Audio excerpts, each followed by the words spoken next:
So in the first book of Samuel, there's a story, and it's about Saul, right? Who was God's first anointed king of Israel.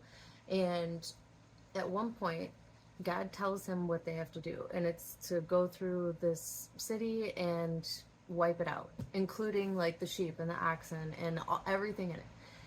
Now they go through the city and they don't wipe it out. They keep the good sheep and the good ox and the goodly animals.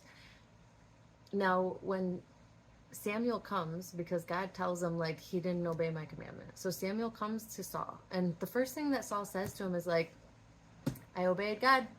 And Samuel's like, well, then how come I hear, like, sheep bleeding? Like, bah, why do I hear that?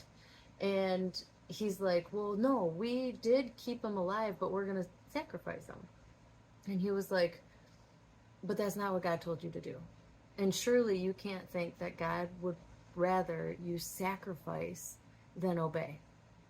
And then Saul realizes he made a mistake and he did not follow God's commandment all the way through. He partially did.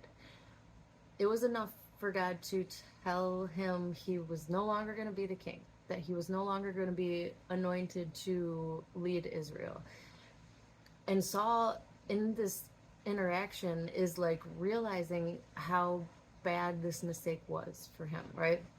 And so he's like, please let me fix this. Let me make an offering. Let me do what I can do to like get back on God's. And he's like, no, there's nothing you can do.